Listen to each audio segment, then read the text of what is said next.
Deus tem ministrado uma palavra ao meu coração esses últimos dias e ele fala muito sobre a essência do que é ser cristão, do que é verdadeiramente ser filho, do que é verdadeiramente fazer parte do reino dele. E quando nós conhecemos a Jesus, o, o se entregar para Jesus é uma fase, ele é um momento. Outrora nós éramos pecadores, nós éramos estrangeiros, e aí nós caímos em consciência que éramos pecadores, que estávamos em desobediência, que estávamos desconectados com o Senhor. E aí a gente faz um convite para que Ele habite na nossa vida, no nosso coração. Nós nos arrependemos dos nossos pecados e agora nós temos um Salvador. Alguém onde nós reconhecemos o sacrifício da cruz e entendemos que agora também temos um Senhor. Ou seja, já não somos mais nós que governamos as nossas vidas, mas agora eu estou debaixo do governo de Deus. Eu estou debaixo da autoridade divina. Já não tenho mais autonomia, já não vivo mais eu, mas Cristo vive em mim. Então, isso é uma bênção. Enquanto alguns acham que isso é um sistema de controle, de prisão, não, mas é o contrário. Quanto mais a gente se submete a Cristo, mais liberdade nós temos no Espírito. E quando a gente fala em Espírito, meus irmãos, existe uma passagem, existe algo que nós precisamos fazer, e esse é um ato que eu vou dizer para vocês que ele é contínuo, ele não é feito de uma vez só. A gente precisa repetir esse ato continuamente, porque esse ato é o que fará com que verdadeiramente a gente viva pelo Espírito. E aí vocês já vão entender por que viver no Espírito. Porque existe também a questão de viver na carne. Nós podemos viver na carne ou nós podemos viver no Espírito. Eu posso viver governado pelas minhas emoções, ou eu posso viver governado por Deus. Então nós temos essa opção. É muito louco porque Deus na sua soberania, Deus na sua grandeza, Deus podendo fazer absolutamente qualquer coisa, ainda assim ele deixa algumas coisas ao nosso cargo. Olha, se vocês fizerem isso, como ele falou lá no Antigo Testamento, se o meu povo se chama pelo meu nome, se humilhar e obedecer e fazer, então existe sim movimentos que nós precisamos fazer para que recebamos aquilo que Deus tem para derramar da parte dele.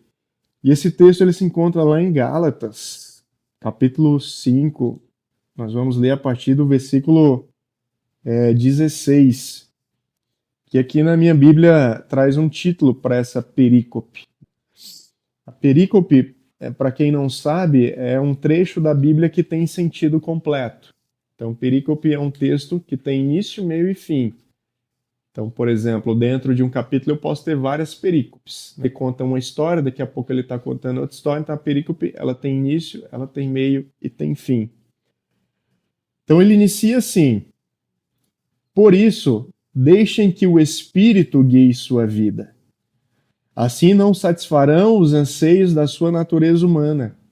A natureza humana, o que ela deseja? Ela deseja fazer o que exatamente é o oposto do que o Espírito quer. E o Espírito nos impele na direção contrária àquela desejada pela natureza humana.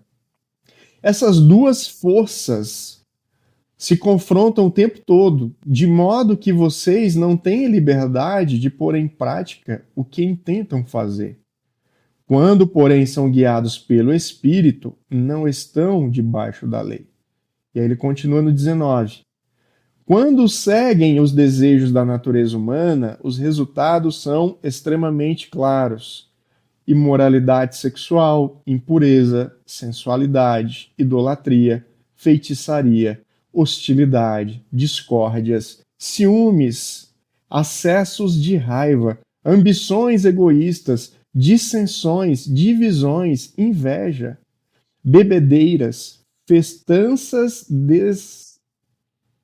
desregradas e outros pecados semelhantes. Repito o que disse antes: quem pratica essas coisas não herdará o reino de Deus. Mas o Espírito, ele produz esse fruto. Daí vem aqui o oposto, né, no versículo 22. O que o Espírito produz? Ele produz amor. O Espírito produz alegria, ele produz a paz, ele produz a paciência, ele produz a amabilidade, a bondade, a fidelidade, a mansidão, o domínio próprio. Não há lei contra essas coisas. E aí no 24 ele fala: aqueles que pertencem a Cristo Jesus crucificaram as paixões e os desejos da sua natureza humana. Uma vez que vivemos pelo Espírito, sigamos em direção do Espírito em todas as áreas da nossa vida. Não nos tornemos orgulhosos, provocando a inveja um dos outros. Amém? Irmãos, que palavra tremenda. Esse é um daqueles versículos, né, uma daquelas passagens que eu digo o seguinte: se a gente não tivesse mais nada da Bíblia, a gente tivesse só esse texto para ler todos os dias, para fazer o devocional e para seguir ele todos os dias, cara, a gente já teria aqui tudo que a gente precisa. Nós teríamos tudo que nós precisamos para caminhar em Cristo Jesus. Mas eu quero trazer aqui um entendimento, vamos tentar dividir aqui ele pelo menos em 3 momentos, porque ele começa falando de 2 naturezas, certo? A natureza humana e a natureza espiritual. E é aquilo que eu falei para vocês, a natureza humana, ela não deixou de existir quando nós aceitamos Jesus. Pelo contrário, ela está sempre lá. A natureza humana, quando que ela vai deixar de existir? Quando nós estivermos na eternidade. Enquanto isso não acontece, nós temos que lidar com essa natureza. Lá em 1 Tessalonicenses 5, a palavra vai dizer que nós somos seres tricótomos. O que é um ser tricótomo? É um ser que tem corpo, alma e espírito. Então nós temos corpo, nós temos a carne, nós temos a alma, que é a psique, e nós temos o espírito, que é o pneuma. Então, desses 3, o único que é eterno é o pneuma, é o espírito. Porque as nossas emoções, elas têm prazo de validade, e o nosso corpo também. O corpo é fácil de entender. Todo mundo sabe que do pó a gente veio e do pó a gente vai voltar. Mas as emoções também. Por exemplo, a Bíblia diz que nós não teremos fome no céu. No céu as pessoas não terão casamento, ou seja, nós não teremos necessidades da alma. Nós estaremos vivendo plenamente no Espírito. Por isso que o Espírito é eterno. Quando Deus criou o homem, o que ele fez? Aquele homem tinha uma matéria, ele tinha uma alma, e aí Deus soprou o quê? O Espírito. E o Espírito que Deus soprou, quando o homem morre, então esse Espírito ele volta para Deus. Então o Espírito ele é eterno. Mas a tal da natureza humana, ela está aqui dentro de nós. Então todos os dias nós temos que lidar com a natureza humana. E é interessante que o versículo aqui fala que o Espírito e os desejos da natureza humana, ele fala que são 2 forças. Olha só como isso é perigoso. Por que é perigoso? Porque a nossa alma ela tem força, sim. E a nossa alma, quando ela se impõe, quando ela se coloca, ela tenta militar contra quem? Contra o Espírito. E aqui o texto é muito claro, ele diz que a alma milita contra as coisas do Espírito e o Espírito milita contra as coisas da alma. E analisando esse texto, existem algumas situações que às vezes são muito perigosas. Esses dias eu estava conversando com uma pessoa de uma igreja, um irmão aí de uma denominação, e ele falou assim: você sabe como é que eu faço para discernir as coisas de Deus? Toda vida que eu sinto a paz, que eu sinto que aquilo é bom, tipo assim, que eu sinto uma alegria na minha alma, eu sinto que é de Deus, mas quando aquilo me traz um certo desconforto, eu sinto que não é de Deus. E essa palavra, meus irmãos, ela é muito perigosa, por quê? Porque às vezes esse sentimento ele está associado à alma e não ao espírito. Nós podemos ter paz no espírito, mas nós podemos ter paz na alma também. A alma também pode, em alguns momentos, nos gerar paz. Então, isso é muito perigoso. Então, nós temos que nos mover o quê? Em espírito. Se nós somos seres espirituais, se a Bíblia diz que quando nós nascemos de novo, nós nascemos espiritualmente, então nós devemos buscar entender a vida espiritual. Nós precisamos ter discernimento da vida espiritual, porque a vida espiritual, ela tem uma implicação muito forte na nossa vida terrena. Vocês estão entendendo? Então, é muito importante buscar o Espírito.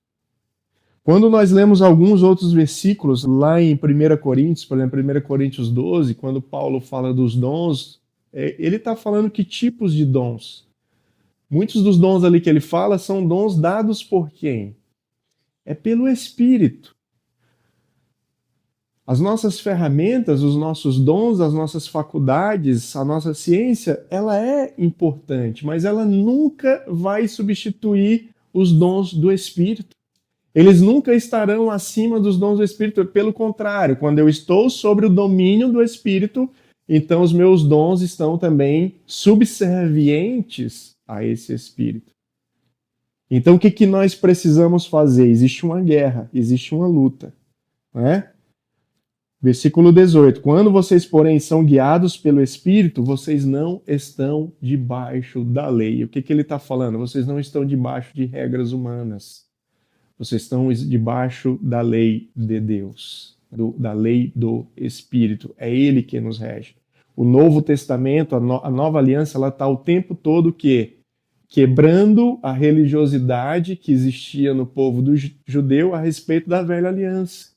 Então a Velha Aliança ela serviu até o momento, até a revelação de Cristo. Quando Cristo vem e Ele é crucificado, e aí nós temos o derramamento do Espírito lá em Pentecostes. Então agora nós estamos debaixo de um governo, de um Espírito que habita em nós. Olha só que tremendo. Nós temos um Espírito, o Espírito de Deus habita na nossa vida. E por que esse Espírito habita em nós? Porque esse Espírito, ele precisa governar as minhas emoções. E aí a gente pergunta, mas que tipo de emoções são essas? O que o Espírito tem que governar? Aí a partir do versículo 19 ele vai trazer a segunda parte dessa perícope, que só esses versículos aqui a gente poderia, escrever um livro. Porque ele vai dizer o seguinte, quando as pessoas seguem a natureza humana, seguem suas paixões, seguem a sua alma, qual é o resultado disso? Primeira coisa que ele fala, imoralidade sexual, impureza e sensualidade. Vamos botar esses três no mesmo grupo. Muitas vezes, meus irmãos, quando as pessoas leem essas palavras, as pessoas associam apenas ao âmbito da carnalidade, da concepção carnal de duas pessoas. Mas aqui existe uma revelação mais profunda, porque quando ele fala aqui em sensualidade, sensualidade vem da raiz o quê? Sedução. Então, sensualidade é tudo aquilo que seduz a nossa alma que está em desacordo com o espírito. Então, por exemplo, eu posso ser seduzido muitas vezes para ter uma carreira de prestígio, percebe? Não estou falando de algo sexual, mas é algo que eu estou sendo seduzido. Estou seduzido por uma carreira. Eu estou seduzido pelo dinheiro. Eu preciso ter grana. Todo mundo está com grana e eu não posso ficar para trás. Então, o dinheiro, ele é um instrumento de sedução. Percebe? Às vezes, qualquer outro tipo de objeto ou de pessoas pode se tornar um objeto de sedução, que daí entra no que ele fala aqui de idolatria. Idolatria também é quando você está seduzido por algo. Muitas pessoas idolatram um ídolo pop, um cantor, um artista. Por quê? Porque ele é seduzido por aquele estilo de vida. E foi justamente a queda de Adão e Eva. Eles foram seduzidos por terem poder e serem igual a Deus e terem o poder que Deus tinha. Então eles foram seduzidos na serpente por esse sentido, né?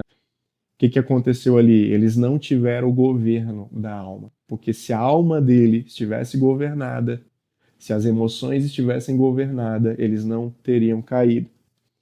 Então, idolatria, daí ele continua falando que feitiçaria. Feitiçaria hoje a gente sabe que ocorre de outras formas.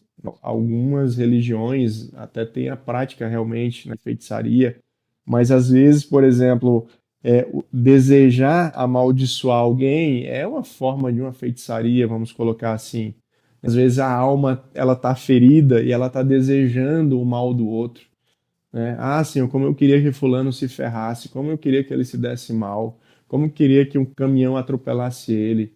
Então as pessoas elas pensam, têm esses desejos,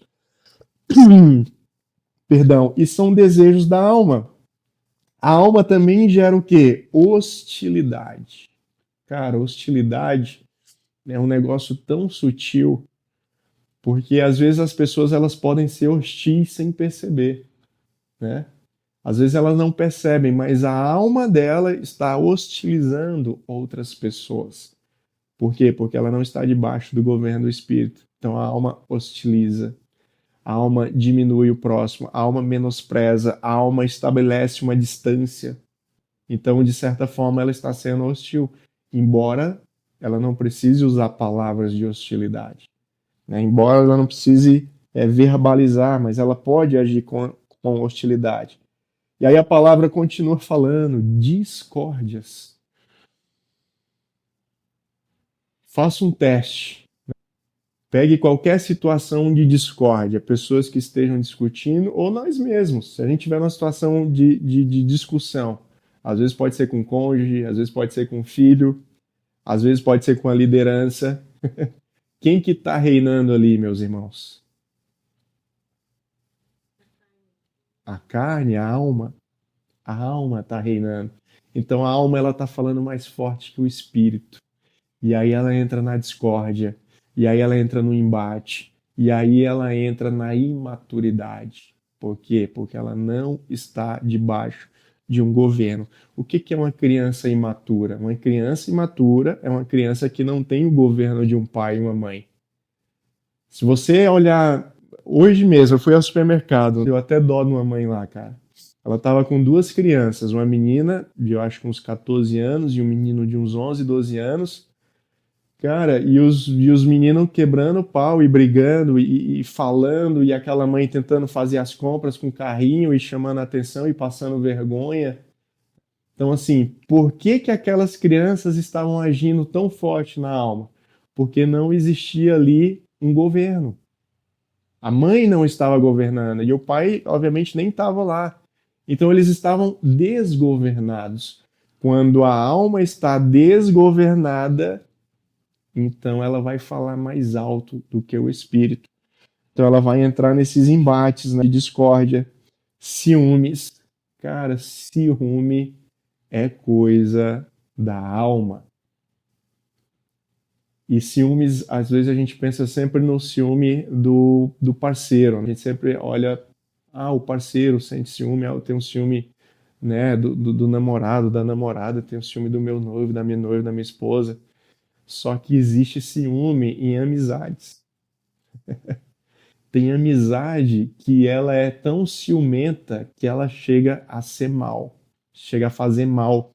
Por quê? Porque aquela pessoa está sendo governada pela alma. O espírito ali não está governando mais. Então o ciúme ele toma conta. E a alma, ela é como um produto volátil.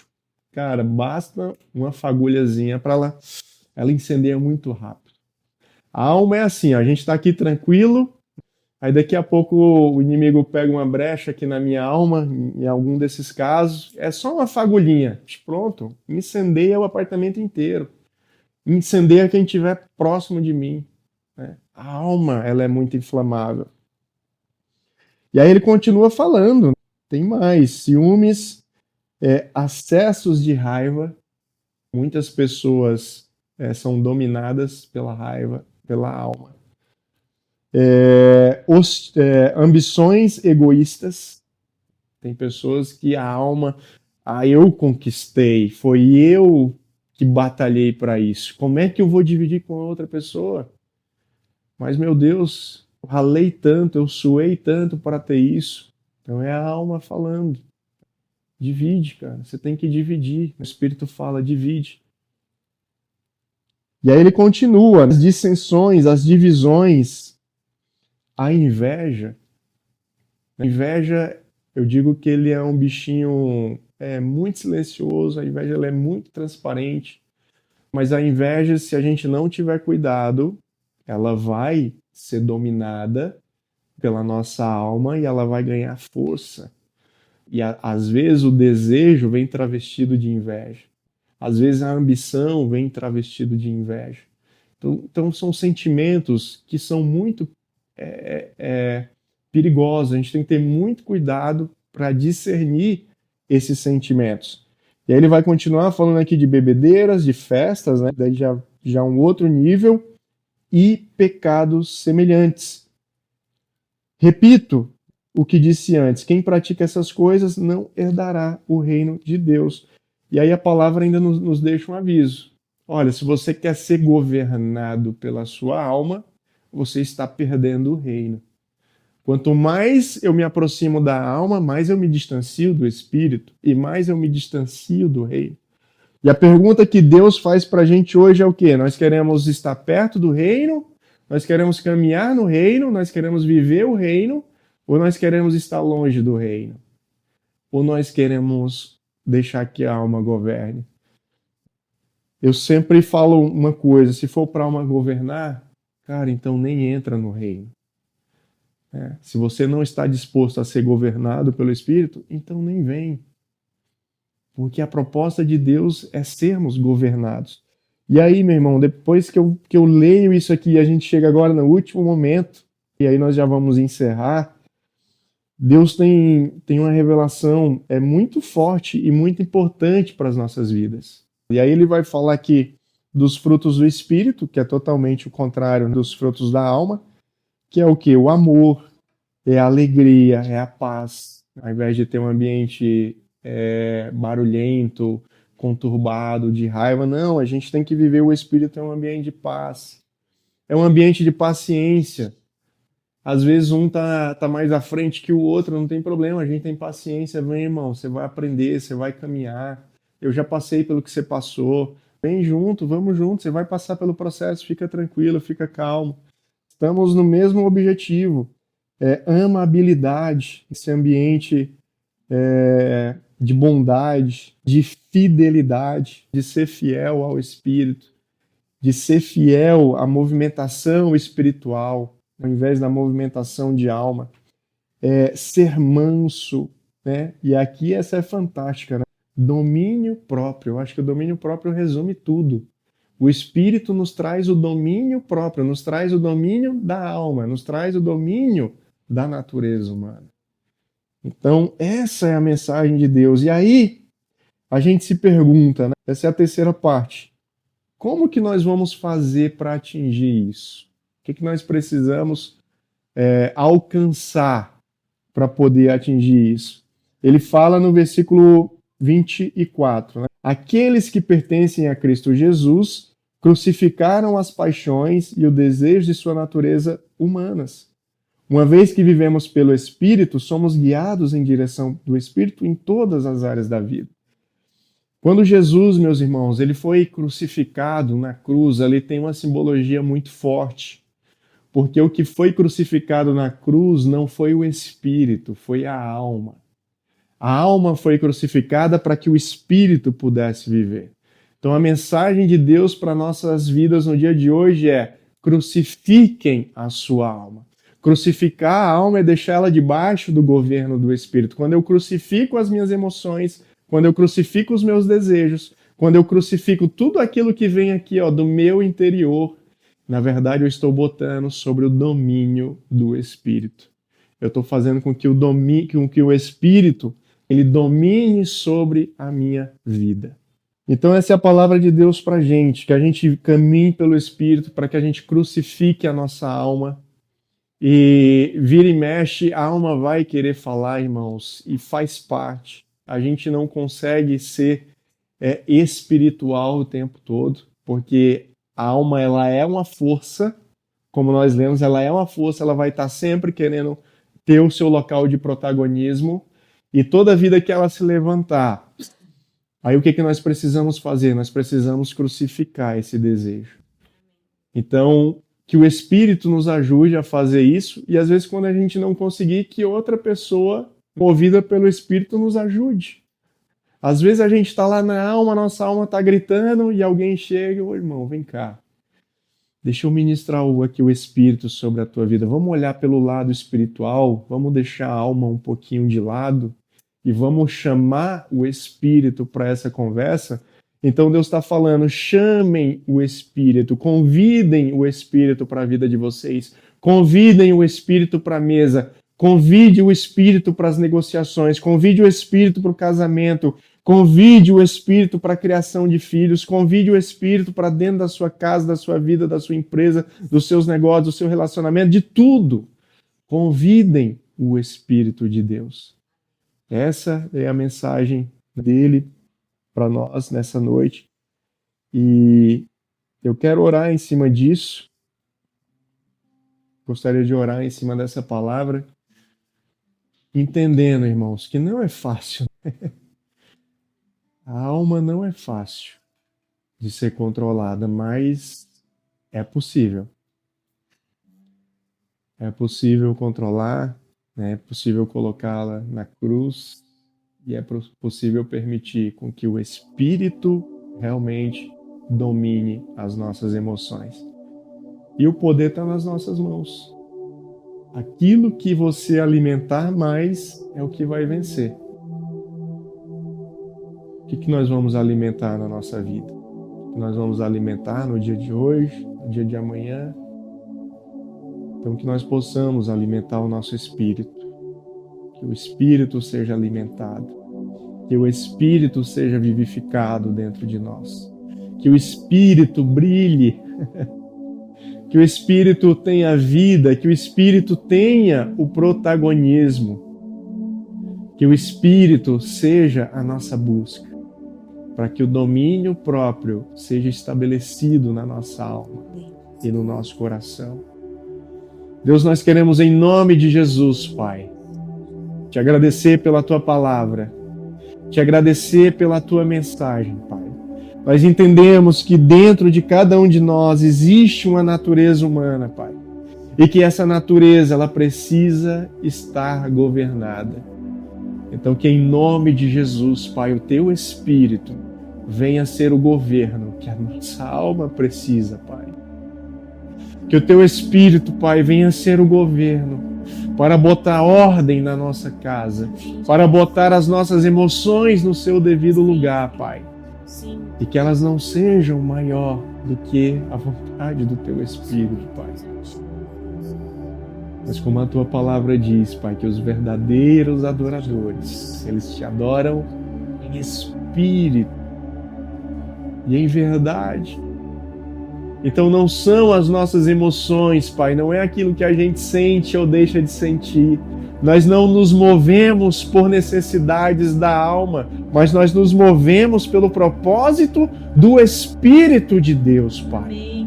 Então eu quero declarar, Pai, na noite de hoje, nas nossas vidas, na vida dos meus irmãos, que nós nos moveremos pelo Espírito de Deus e que a nossa alma, essa estará governada no local, Pai, que ela precisa estar, que é sob o domínio do Espírito Santo de Deus, Pai.